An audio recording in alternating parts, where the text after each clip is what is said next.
오늘 말씀은 마태복음 11장 1절의 말씀입니다. 예수께서 12 제자에게 명하기를 마치시고 이에 그들의 여러 동네에서 가르치시며 전도하시려고 거기를 떠나 가시니라.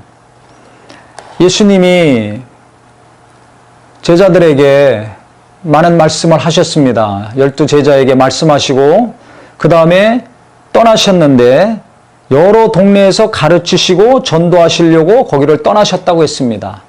마태복음 4장 23절에도 그렇고 9장 36절에도 그렇고 또 세 번째 11장 1절에 동일한 말씀이 나옵니다.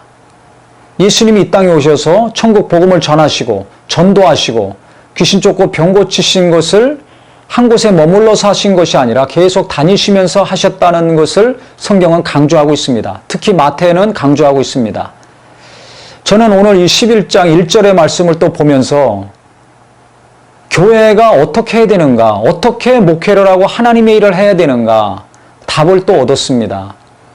그동안 말하는 여러 가지 일로 말미암아 많은 고민이 있었는데 오늘 말씀을 통해서 다시 한번 정리가 됐습니다. 왜 그러냐면 이 시대가 너무나 다양하고 또 요즘 삶이 어려운 분들이 너무나 많아졌습니다. 다양한 분들의 욕구를 채우는 노력이 필요합니다. 교회 안에서나 교회 바깥에서나 또 이 시대 어렵게 힘들게 사는 청소년들 너무나 많습니다. 가정에서 학교에서 적응 못해서 가출한 청소년들, 또 미혼모, 또 직장에 취직이 안 돼가지고 좌절해서 낙심 가운데 정말 삶을 포기하려고 하는 젊은이들, 사회에 제대로 적응하지 못하고 갈 바를 알지 못해 방황하는 사람들 너무나 많죠. 에이즈, 그 다음에 동성애자들, 성중독자, 알코올 중독자들, 도박 중독자들, 게임 중독자들 너무나 많습니다. 또 독거노인들, 경제적으로 어려운 분들 너무나 많죠. 이런 분들을 어떻게 도와야 되는가? 교회가 당연히 이 세상에서 소외되고 어렵게 사는 분들 도와야 되는데 선한 사마리아의 비유를 통해서 예수님 말씀하신 것처럼 당연히 도와야 되는데 어느 정도까지 어떻게 해야 되는가? 많은 갈등과 고민이 있었습니다.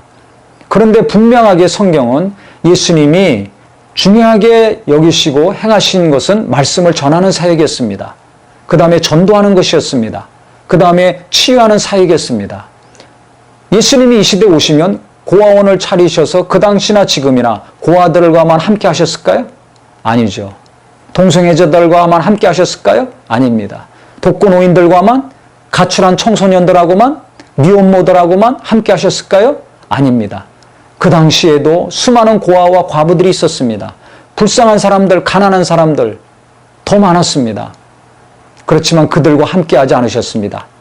가난하건 부하건, 건강하건 병들었건, 과부가 아니건 관계없이 모든 자들에게 똑같이 천국 복음을 전하셨고 말씀을 가르치셨고 귀신 쫓고 병 고치는 사역을 하셨습니다.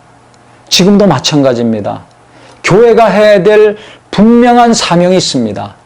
교회가 해야 될 본질이 있습니다. 그것은 무엇이냐면 하나님 말씀을 선포하고 가르치는 것입니다. 예수님이 하신 말씀을 성령으로 전하고 가르치는 것입니다. 그래서 예수님 마지막에 말씀하셨죠. 너희는 모든 족속으로 가서 내가 분부한 것을 가르치고 지키게 하라. 말씀하셨습니다.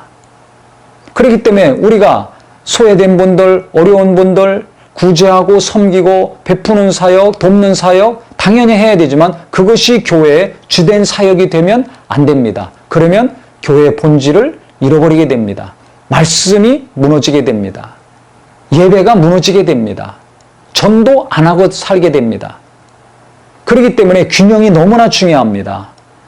말씀 사역이 제일 중요하고 그 다음에 영혼을 구령하려고 예수님이 오신 것처럼 전도 사역이 중요하고 그 다음에 귀신을 쫓고 많은 사람들 기도해서 병 고치는 사역이 계속 돼야 될 것입니다. 이것이 균형 있게 되는 상황에서 그 다음에 어려운 사람들을 돕거나 구제하거나 궁유를 베풀거나 후원하거나 하는 사역이 돼야 지속적으로 궁유 사역과 후원하는 구제하는 사역을 할 수 있지 말씀 사역과 전도 사역과 치유 사역을 빼놓고 다른 것이 우선이 되고 중요시 된다면 교회는 이게 자선단체나 고아원이나 무슨 선한 일을 행하는 의로운 단체가 되는 것이지 하나님이 세우신 교회가 아닙니다.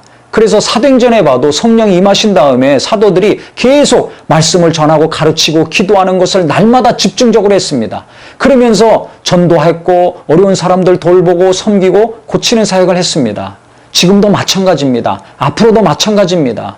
수많은 어려운 사람들, 고난당하는 분들이 항상 우리 주변에 있습니다. 하지만 핵심은 예수 그리스도가 하신 것처럼, 제자들이 한 것처럼, 또 성경에서 말씀하신 것처럼 말씀을 전하고 그 다음에 전도하고 치료하는 사역을 해야 될 것이고, 그 다음에 이 사역을 잘 해나가면서 수많은 자들이 구원받고 복음 안에서 온전한 믿음이 됐다면 그분들이 이기적으로 자기들만, 우리 교회만 위해서 사는 삶이 아니라 주변에 소외되고 어려운 분들 돕고 어루만지고 격려하고 위로하면서 함께하는 교회가 되어야 될 것입니다.